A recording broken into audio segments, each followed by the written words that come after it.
On Thanksgiving, my parents cut me off and behind my back emptied my savings to buy my brother a so-called dream place, but everything turned upside down when FBI vans packed the street, agents overran the house, and my parents and golden boy brother were hauled out before the neighbors as their arrest aired live on TV for the entire city to see.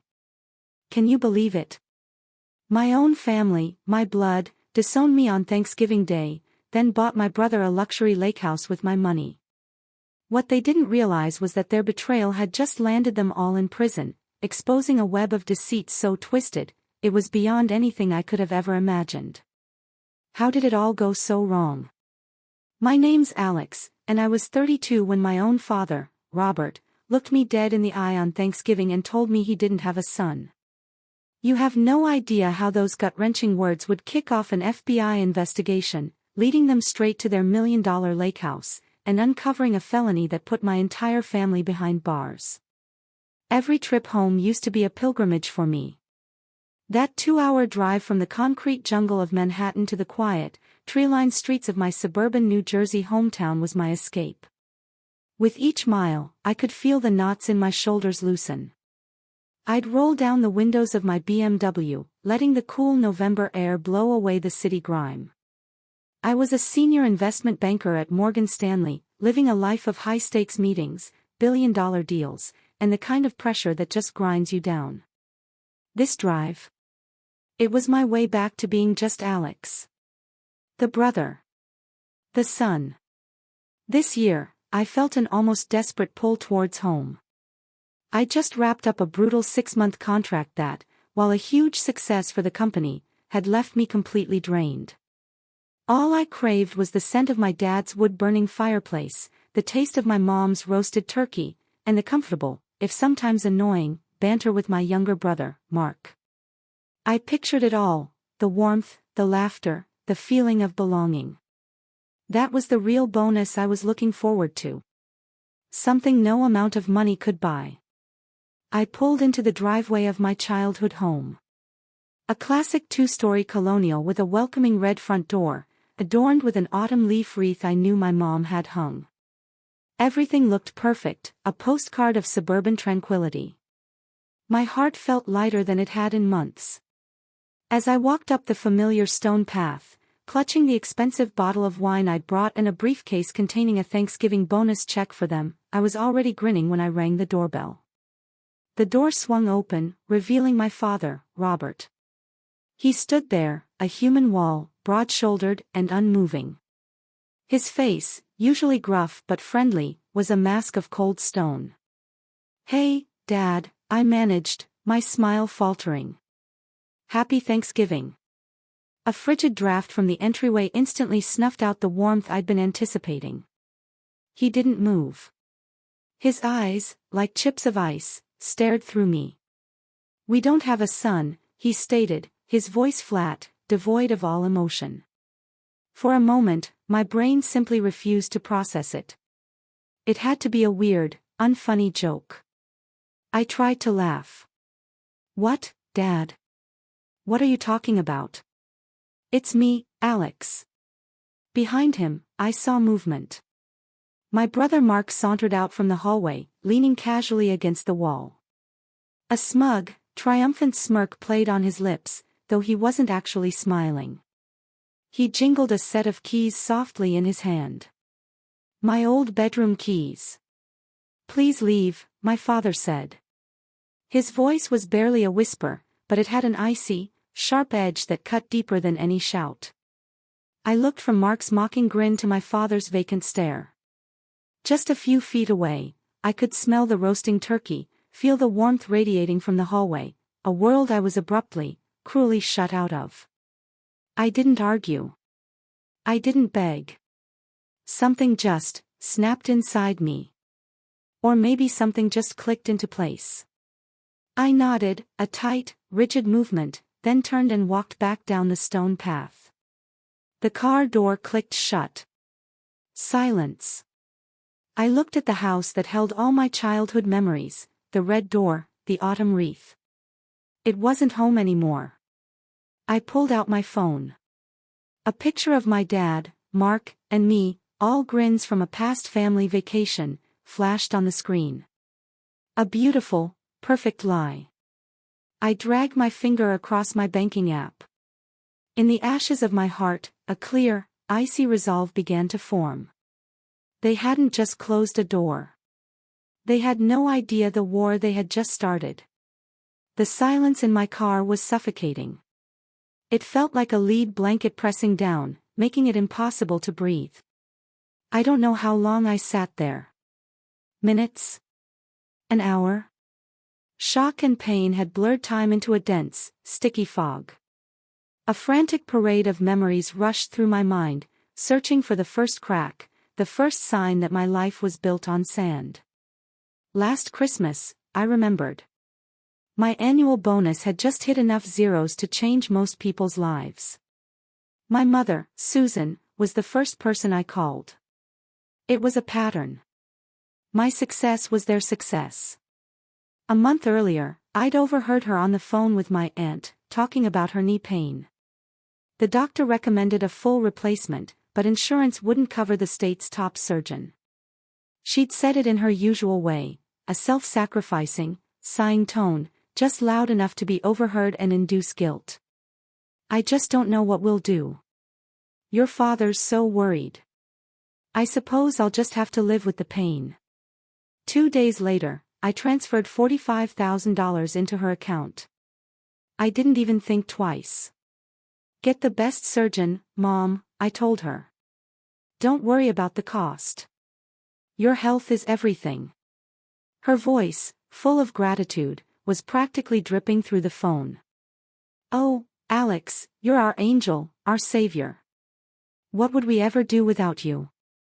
You work so hard and you're so generous to your old parents. I recalled the rush of comfort I felt then. The powerful, intoxicating sensation of being the provider, the good son, the one who could fix all their problems. It made the long hours and sleepless nights worth it. A week later, scrolling through social media, I saw a photo Mark had posted. He was standing next to a brand new cherry red Mustang GT, gleaming in the California sun where he lived. The caption, "Early Christmas from the best parents in the world. Time to hit the road. #blessed. When I gently questioned my mother about it, her tone immediately became defensive. Oh, honey. You know Mark, he worked so hard at that car dealership of his. He deserved a little treat. It wasn't that expensive.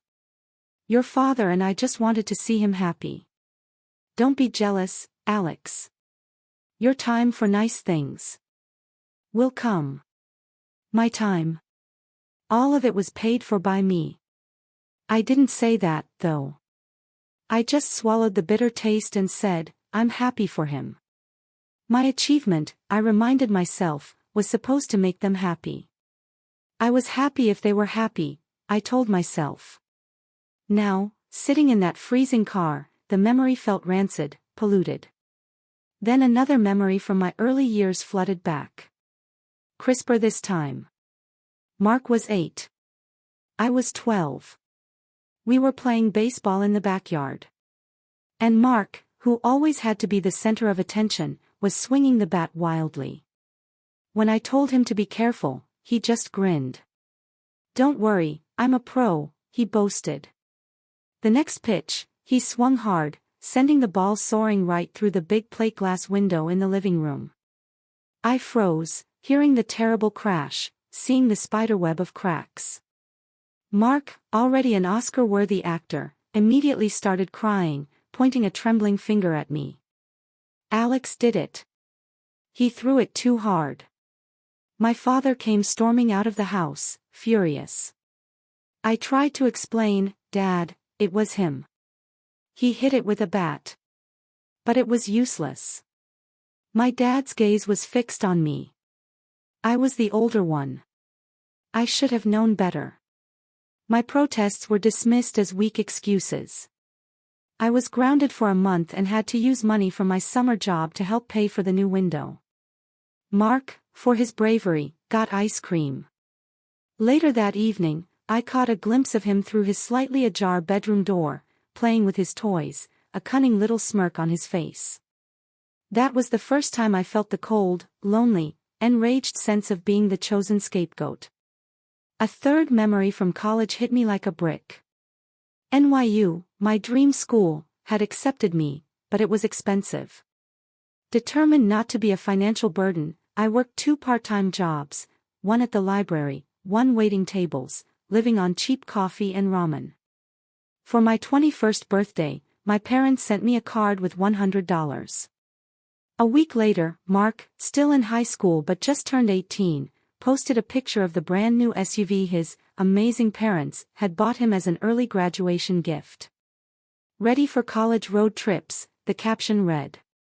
I remember staring at that photo in my cramped dorm room, the smell of burnt coffee in the air, and feeling a deep, visceral sense of injustice. A gentle rap on my window broke the trance. My heart leapt. It was Mrs. Davies, our next-door neighbor. Her eyes were kind and crinkled, and she was in her late 70s. Her hugs had always been warmer than my own mother's. She'd lived next door my entire life, always asking about my job in the city with genuine concern, always slipping me cookies after school. With tears in her eyes, she told me how proud my grandmother Evelyn would have been of me. I rolled down the window, trying to look normal. She gripped her cardigan, murmuring, "Alex, dear, I saw you pull in. Are you okay? You look like you've seen a ghost." I couldn't form the words. What could I say? My father just disowned me. My family is a lie. She seemed to understand. "Never mind," she said softly. "It's cold out here. I just wanted to say Happy Thanksgiving. I was a little surprised to see you, though. Your mother told me the whole family was heading up to Mark's new lake house for the holiday." My world tilted. Lake house. I repeated the word, jarring and unfamiliar. Mark has a lake house. Mrs. Davies looked confused. "Oh, yes. Susan was going on and on about it last week at the grocery store. A beautiful place on Lake Hapatcong, apparently. She said Mark's dealership was doing so well, he decided to treat the whole family to a new getaway home. She showed me pictures on her phone. It looked awfully expensive, with a big boat dock and everything."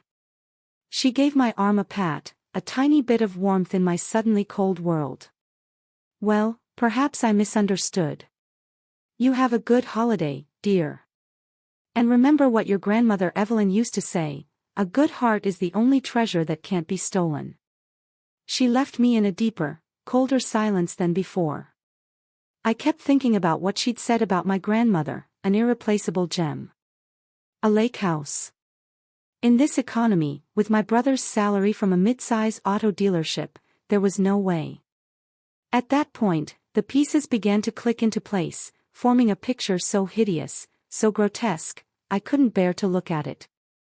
But I couldn't tear my eyes away. The transfers each month.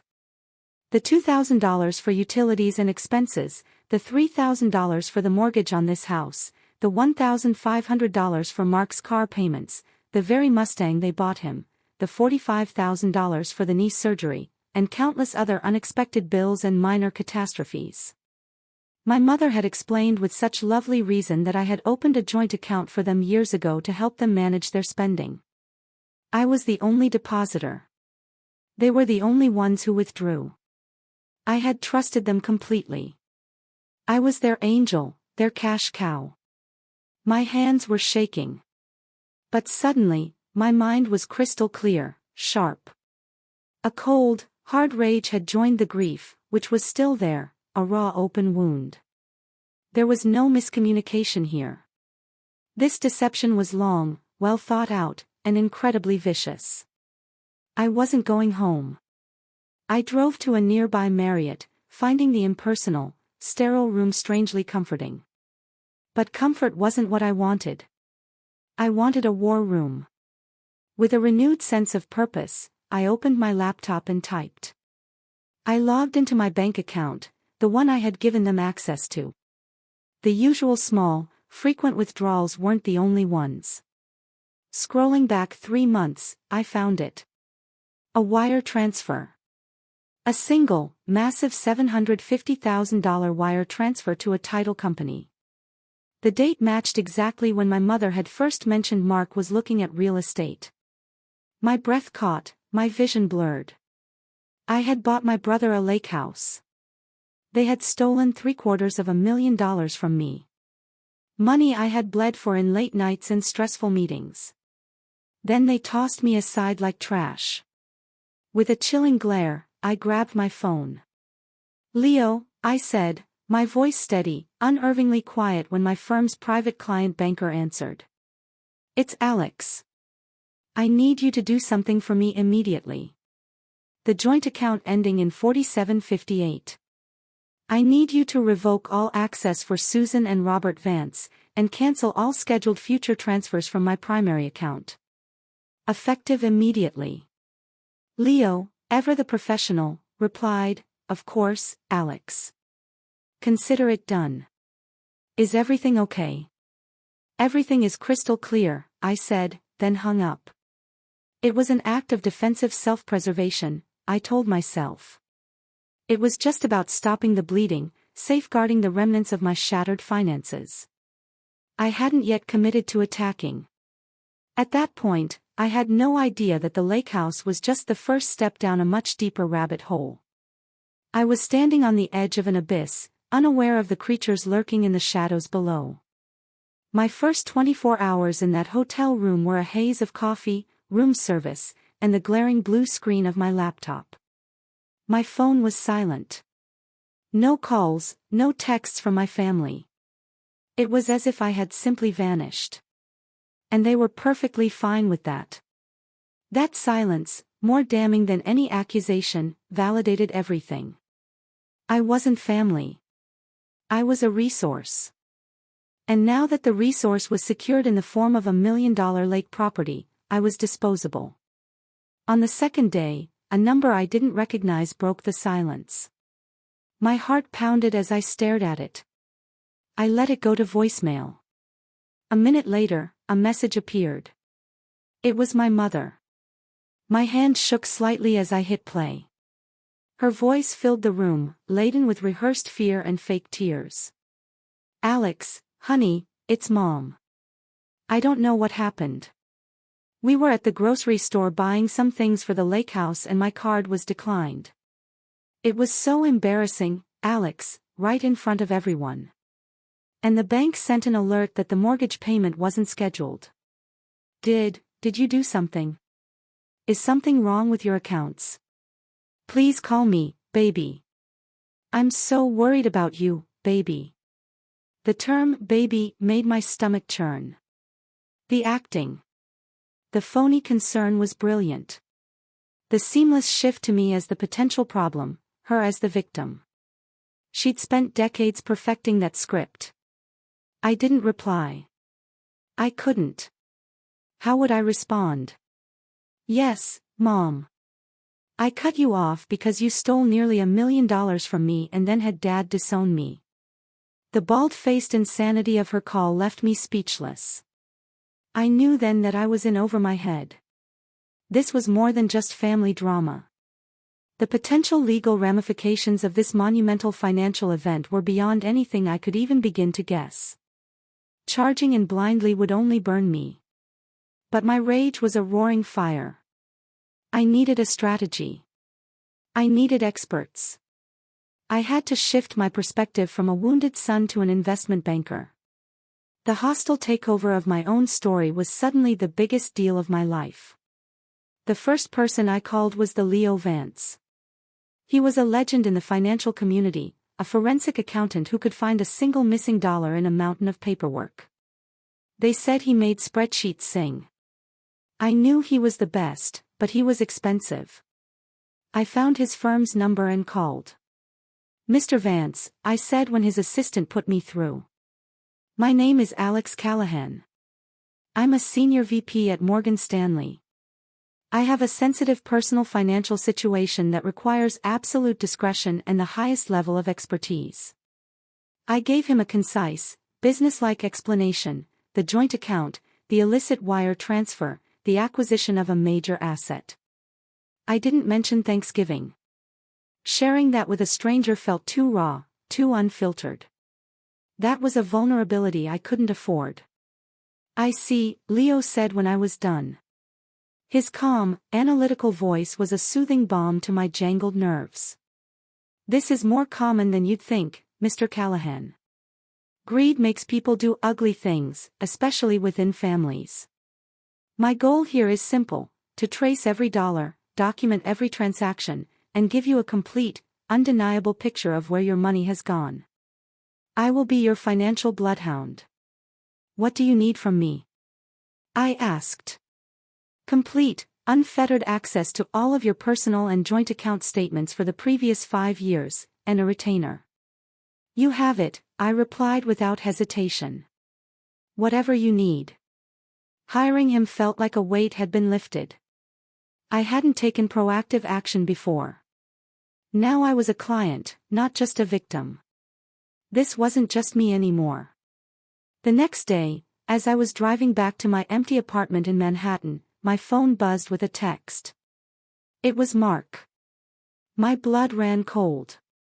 I pulled over to the side of the road, hands clenched on the steering wheel. The message read, "Heard you stopped by. Too bad you couldn't stay for dinner at the new lake house. It's amazing. You should see it sometime."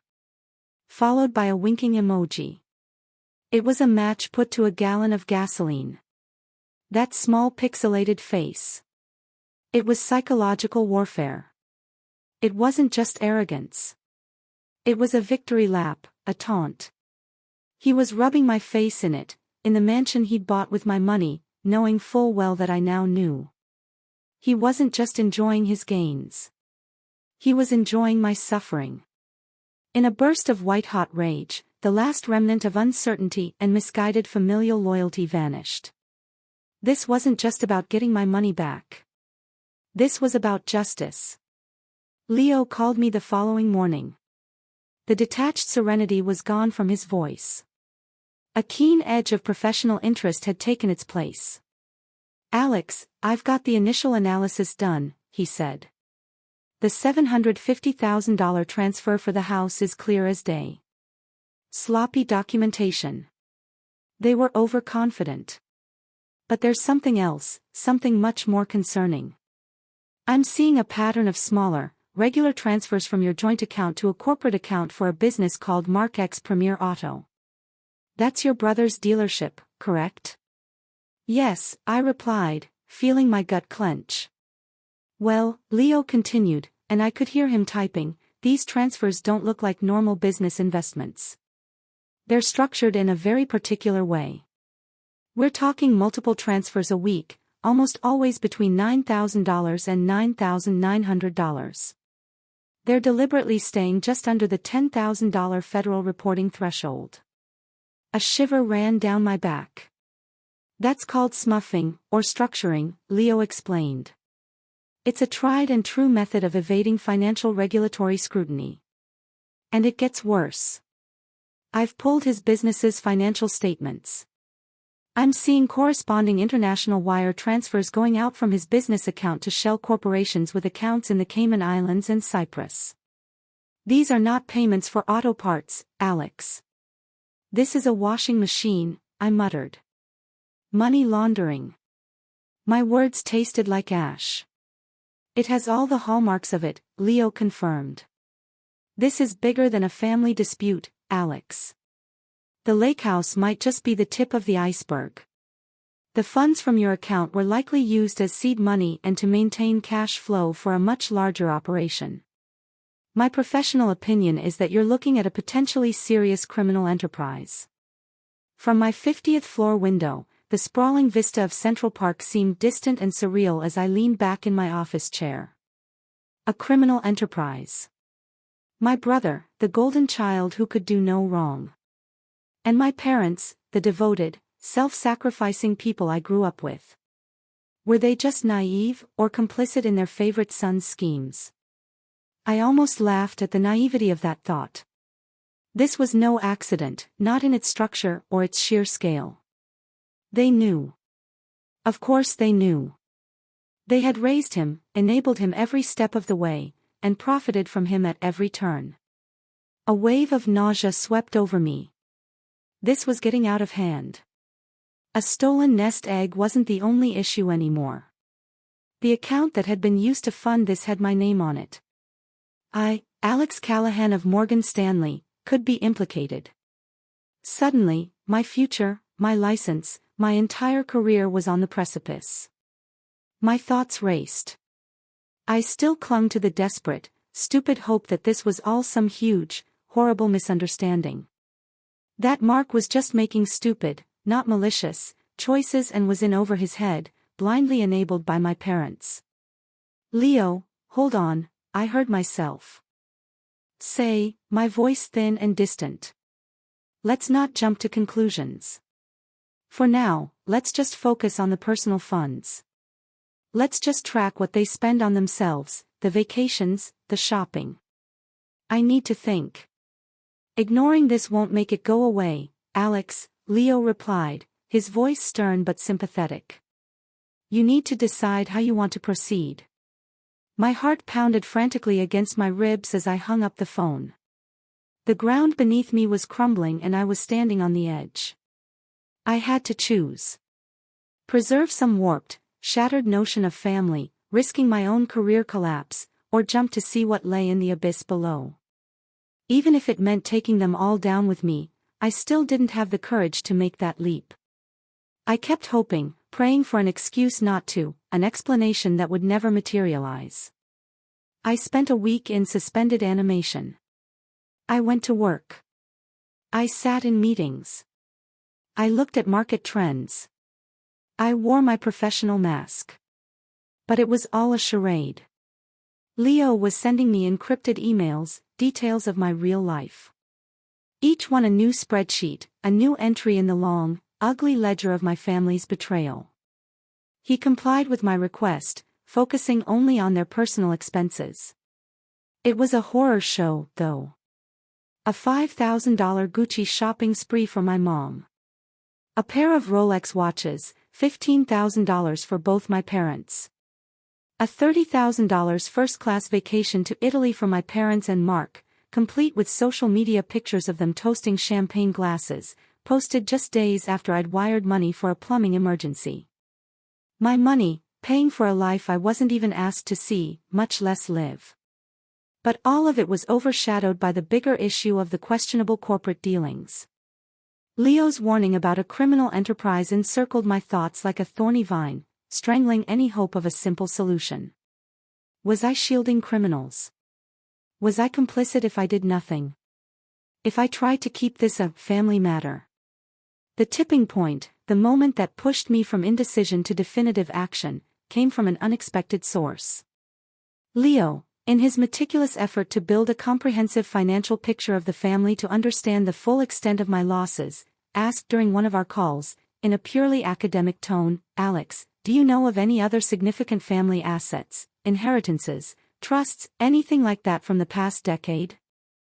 I need to understand what they legitimately had in order to understand what they've taken.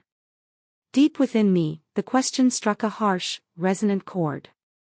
My maternal grandmother, I said softly, my mouth feeling dry.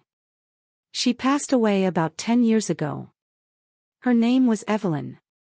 We were very close. In a home where I always felt like I had to prove myself, Grandma Evelyn was my sanctuary. She was the one who gave love freely, the only one who truly saw me. She'd spend hours listening to my childhood stories about school, my dreams of moving to New York. She bought me my first proper suit for a high school debate tournament. You look like a captain of industry, Alex, she'd exclaimed, pride shining in her eyes. Don't you ever let anyone make you feel small. Her modest but comfortable estate was mostly due to her late husband's prudent investments. I remembered in the solemn days after her funeral, my parents telling me that she had bequeathed the majority of her wealth, almost $2 million, to Mark. My mother had squeezed my hand, murmuring, "It's what she wanted, honey." Her eyes brimming with crocodile tears. She knew you were going to be so successful on your own. She always said you had the Midas touch. She wanted to give Mark a little head start in life. It had hurt at the moment, a sharp, deep agony of being passed over for the final time, but I'd accepted it. It fit the family narrative. Mark was the one who needed help. Alex was the independent one. Leo drew me out of my trance. And this inheritance? Did you ever see the official will? No, I said, feeling a weird chill creep up my back. My parents handled everything. They were the executors. The other end of the line was silent. Alex, Leo said, his voice kind but firm, like a surgeon delivering bad news. I think you need to see the will. Not a copy from your parents. An official, court-certified copy from the county surrogate court where your grandmother passed away. The chilling sensation became a surge of icy fear. I took a personal day the following day. I told my office I had a family emergency. Aware of the terrible irony, I made the 2-hour drive to the county courthouse in the small town where my grandmother had spent her final years. With clammy hands, I filled out the request form. My signature looked like a stranger's handwriting. The clerk, a bored-looking woman, silently took the form and disappeared into a back room. I waited for what seemed like an eternity. She returned with a thin beige file, its pages yellowed. Evelyn Callahan Estate, she murmured, thudding it onto the counter. I carried it to a quiet nook of the records room, the scent of dust and old paper filling the air. My heart hammered in my ears. I opened the file. Through the thick legal jargon of whereas and hereby, I searched for it, the final declaration, how her assets were distributed. I give, devise, and bequeath the entirety of my residuary estate without encumbrance or condition to my beloved grandson, Alex Martin Callahan. To Alex. To me. With a soft rustle, the file dropped from my numb fingers onto the floor. The world fell silent. It wasn't just the $750,000 for the lake house. It wasn't the incessant lies or the extravagant spending. This was it. They had stood with me at the funeral of my grandmother, whom I loved above all others, and they had lied, looking me in the eye. They had stolen my entire past, forged a phony will, falsified documents. My last connection to the only family member who had ever shown me genuine affection. While I was feeding them thousands each month to keep their heads above water, they had stolen $2 million that was legally mine and used it as the seed money for Mark's criminal business. The sorrow was so great, so deep, it went beyond tears.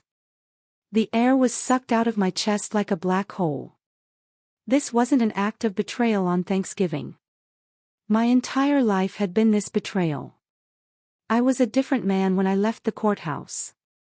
The injured son, who had agonized over reporting his family, had been incinerated by the dreadful, enlightening fire of the truth. In his place stood a tool of cold, unadulterated justice. Just like clockwork, my phone buzzed. The text preview read, "From your neighbor, Mrs. Davies." She said, "You should see this. Please be careful, son." I didn't recognize the number that sent me the video message. I hit play. The video was blurry, obviously from a security camera, time-stamped Thanksgiving Day, minutes after I'd driven away. It was aimed at my parents' front yard. After my dad shut the red door, he turned to face my mom and Mark, who had come out onto the porch. They were all giddy, laughing uncontrollably. I was shocked the first time I saw it. My blood froze as I watched it a second time. My spirit turned to stone as I watched it a third. My mother, Susan, the martyr, wiped a fictitious tear of laughter from her eye. "Oh, the look on his face," she said.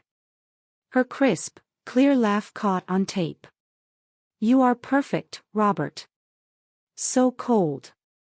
My father, a vicious smirk on his face, growled, "He served his purpose. He won't be a problem anymore." Then my brother Mark, the king of his dilapidated little castle, threw an arm around them both. "Don't worry," he said in a condescending tone. "The cash cow might be gone, but he left us a mansion full of milk. They clinked imaginary glasses, their laughter echoing in the chilly November air, and went back inside. I didn't think twice. With very steady hands, I dialed my lawyer, Sarah Chen. She was a shark, the best litigator in New York. It was time to let her hunt. Change of plans, I stated, my voice devoid of emotion. Sarah, we're no longer on the defensive. I took a deep breath. They didn't just steal my money, Sarah. They stole my entire life, and I want it back. Everything. The next 48 hours moved with the swiftness and precision of a military operation. My lawyer, Sarah, was incredible.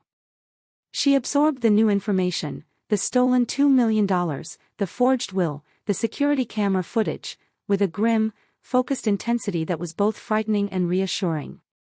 We met in her sterile, modern conference room high above the city. She touched the certified copy of the real will. "This changes everything, Alex," she said, her voice steely. "This isn't just a financial dispute anymore. This is felony grand larceny, forgery, and conspiracy. Especially when combined with what your accountant has found. This isn't just a case. This is a slam dunk." She paused, her piercing eyes meeting mine. "This is a racketeering case." The phrase hung in the air. Menacing and heavy. Racketeering.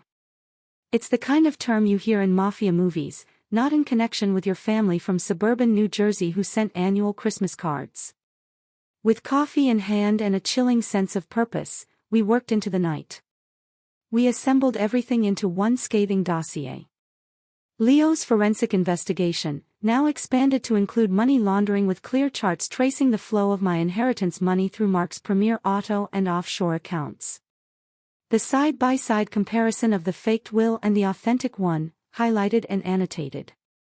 An affidavit from me, notarized and sworn, detailing every dollar stolen, every lie told. And the crowning jewel, Mrs. Davies's video file, a digital record of their malevolent intent. The man we met was Agent Miller from the FBI's white-collar crime division. He was a tall, commanding presence with weary eyes that had seen every conceivable form of human greed. The room we sat in was sterile, government issue, smelling of stale coffee. Miller listened to our presentation in silence, his face an inscrutable mask of professional cynicism. He'd seen family disputes before, sons and daughters making wild accusations. Sarah made her points with surgical precision. Leo used his laser pointer to guide him through the financial maze, highlighting the offshore accounts and structured deposits. Then Sarah flipped her laptop over. "And finally, Agent Miller," she said, "the defendants in their own words." She hit play. The faint sound of my family's laughter filled the quiet room. Miller leaned forward, narrowing his eyes at the screen. He saw my brother's cocky declaration about the cash cow. My father's ruthless smile. My mother's exuberant joy. He saw it all. Then he gestured for Sarah to play it again. When it was done the second time, he leaned back in his chair and looked at me. For the first time, I saw a glimmer of something in his weary eyes. It wasn't sympathy. It was a tired kind of acknowledgement. He realized then that I wasn't just another disgruntled heir. I was the victim of a long-term, well-orchestrated scheme. "Mr. Callahan," he said, his voice gravelly. "We've had Mark's premier auto on our radar for a few months. Suspected vehicle export fraud, shipping stolen luxury cars overseas with false VINs. Big money, very messy. But we were missing the funding source. We couldn't figure out how he was bankrolling the operation." He drummed his finger across the thick dossier. "You just handed it to us on a silver platter." He rose to his feet and held out a hand. "Thank you for coming forward. It takes courage to do what you just did. We'll take it from here."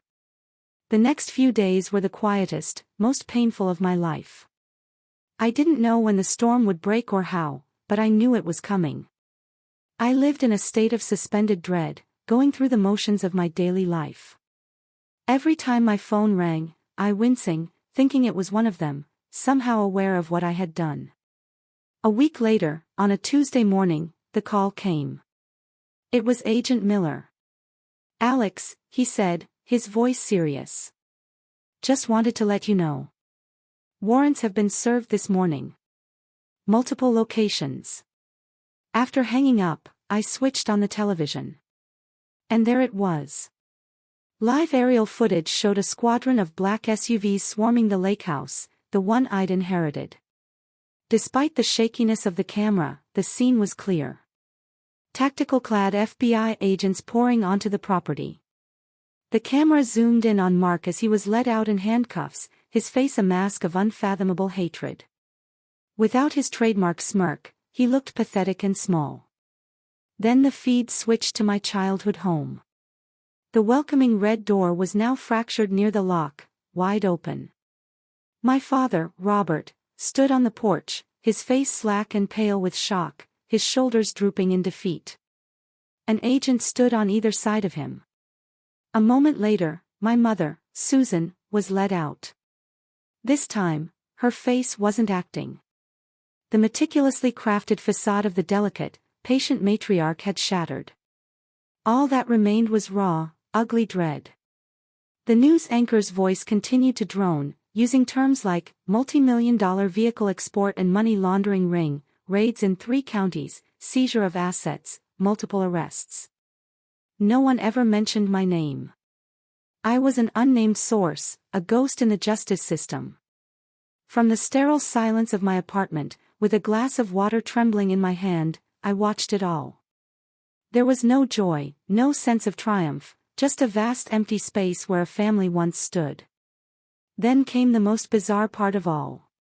As the agents loaded my father into a car, he looked up, startled, noticing the TV helicopter hanging overhead. He knew everyone was watching. A sudden, desperate rage twisted his expression. "It was him," he yelled, his voice raw, gesturing back to the house where Mark had been taken into custody. "It was all him. He was going to run with all the money and leave us with nothing. He's the monster."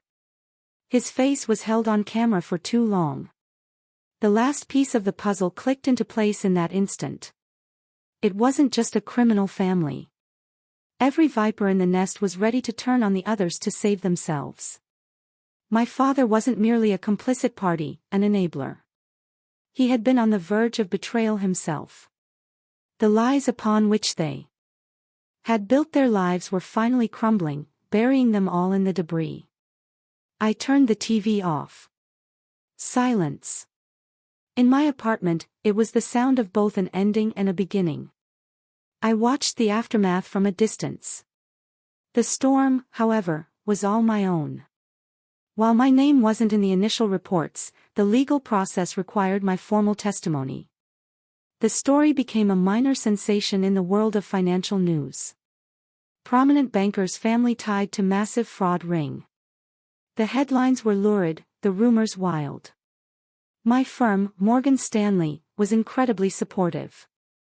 Their top legal counsel called me in for a meeting.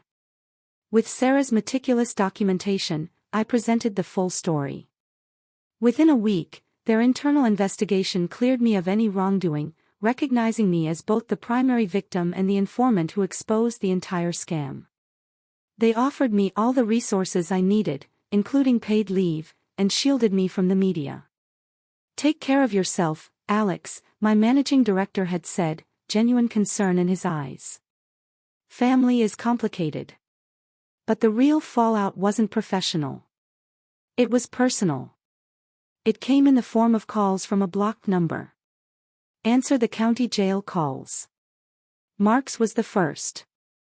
I accepted, morbidly curious, needing to hear it for myself.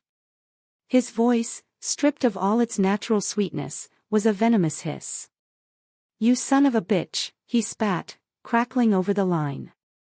"You did this. You ruined us. You were always jealous, weren't you? You couldn't stand that they loved me more, that I was the one who got the breaks. The brakes? I asked, my voice low. You mean the $2 million you stole from my grandmother's estate? A sputtering sound from his end. You'll pay for this, Alex, he snarled as he regained his composure. I don't know how, but when I get out, you're a dead man. I swear to God. Calmly, I hit the end call button. There was nothing to say. He was a cornered animal. All he knew was to bite. His character was as hollow as his threats. My father called a day later. The second time. He didn't sound angry. It was something worse. It was confused, pitiful. His voice was frail, aged. All he murmured was, Alex, why? She was your mother. I'm your father. We're your family. You don't do this to your family. You told me you didn't have a son, Dad, I countered flatly, holding a mirror up to his own statement. The static and commotion of the jail filled the long pause on the other end. Finally, he said. It was for your own good, Alex. He was into some bad things. We were trying to protect you from it all. A lie so flimsy it was transparent. I laughed, a sound devoid of humor. Protect me by stealing my inheritance. By letting him use our joint account to launder money. By throwing me out of my own home. I left the questions hanging. You weren't protecting me, Dad. You were protecting your investment, your golden boy. Turns out he was about to cash you out, too. Goodbye, Dad. I cut off his pathetic protest by hanging up. That night came the last call, the one I had anticipated and dreaded. My mom. My heart, a cold, heavy stone in my chest. I let the phone ring 4 times. Each ring was a lifetime. Then I answered. Her voice was a flood of frantic tears. A performance she had perfected over 32 years. Alex. Oh, Alex. Thank God. Baby, you have to help us. This is all a terrible, terrible mistake.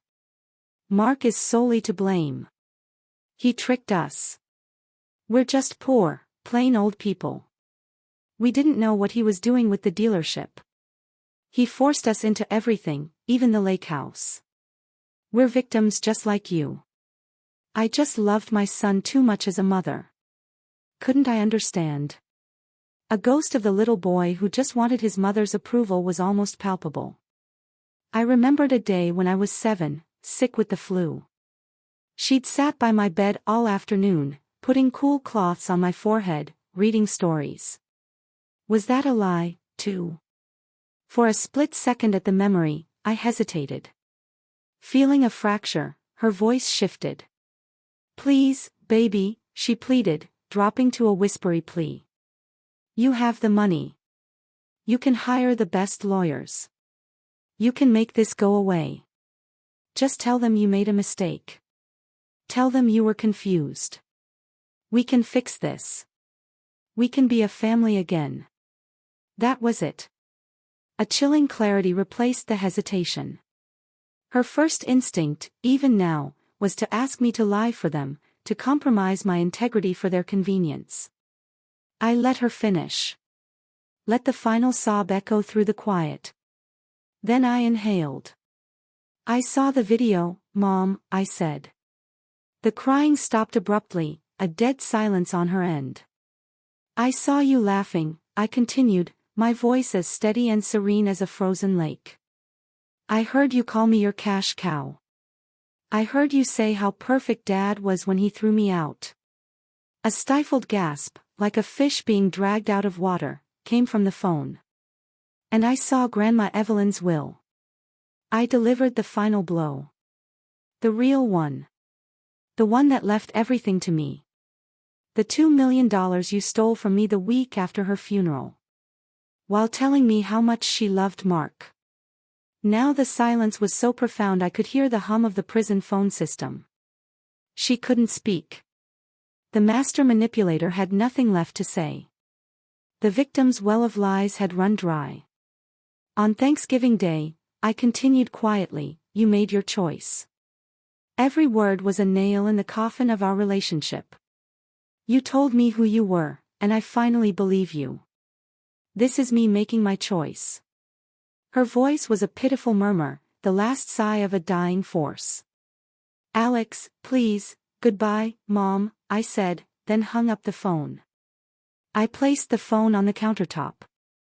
I stood in my quiet kitchen, the city lights outside my window glimmering like a million cold, distant stars. The anger was gone.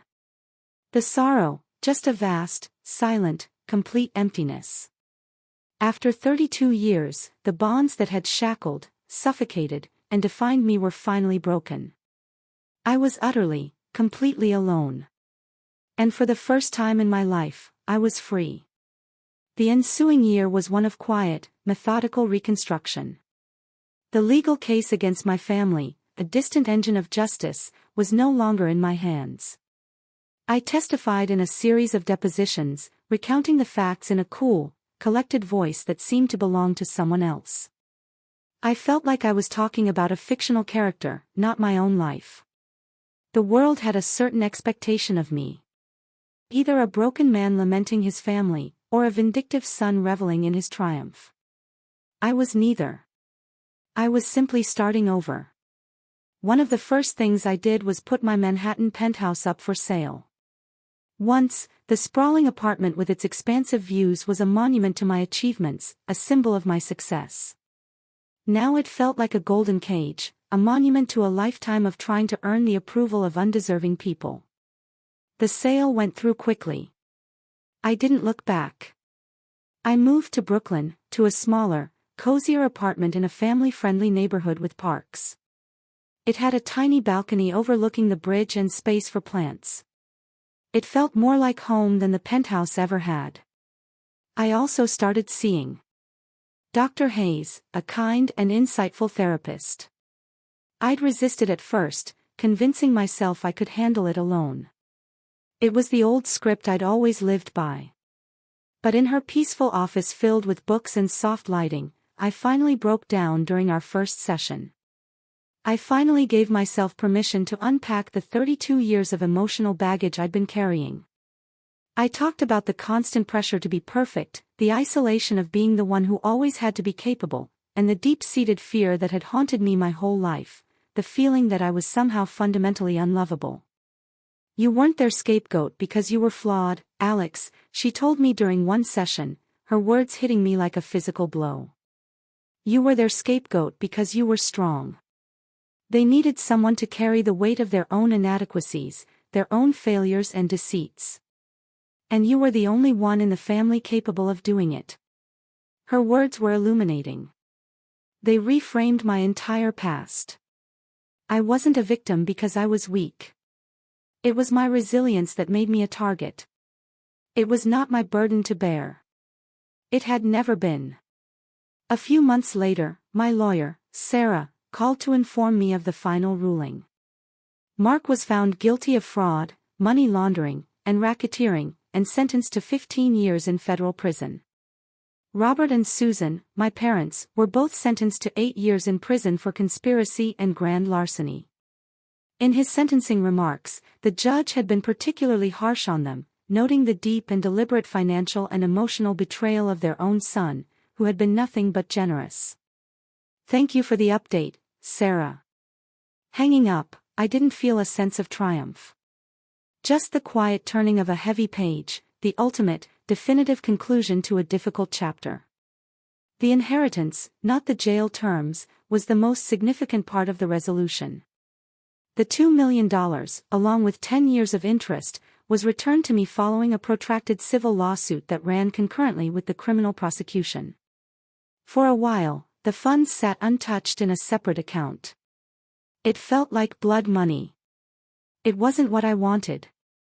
Then, while seeing Dr. Hayes, an idea sparked. I refused to let them taint my grandmother's legacy. I was going to take it back. Sarah and I worked together to establish a nonprofit organization. We named it the Evelyn Foundation, in memory of my grandmother. Its mission was clear and simple: to provide pro bono financial and legal assistance to senior citizens who had fallen victim to financial fraud, particularly by family members. I funded the initial endowment with the recovered $2 million. It was a way to transform the ugliest part of my story into a source of good. By protecting people like her, I could honor the only family member who had ever truly loved me.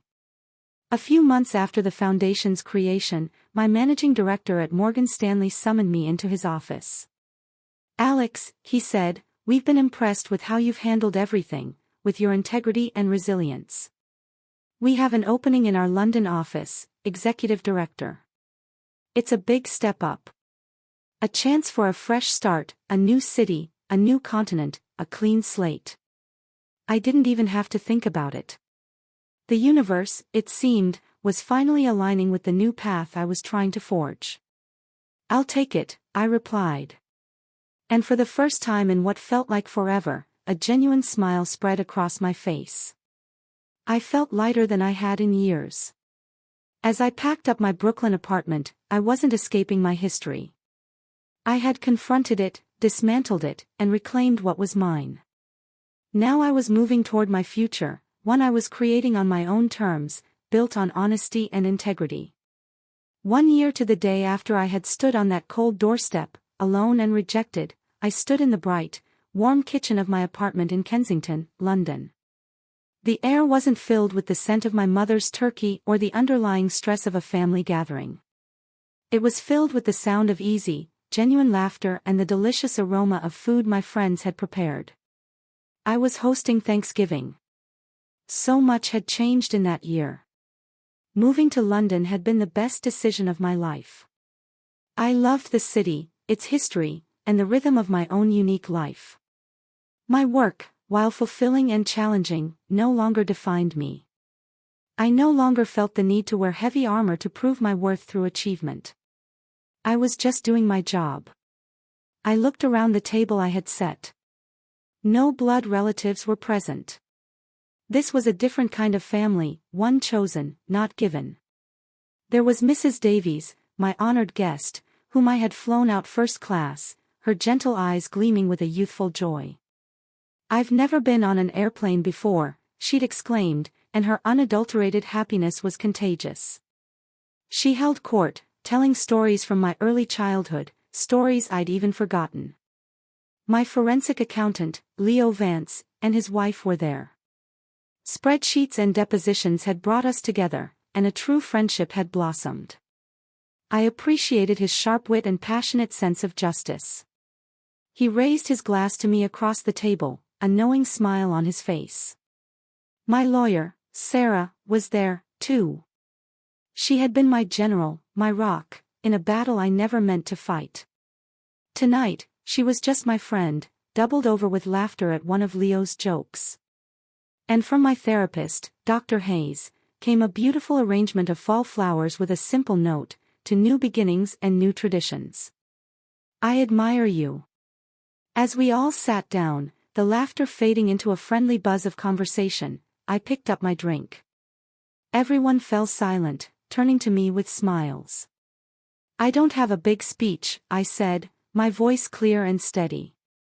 "I just want to thank all of you."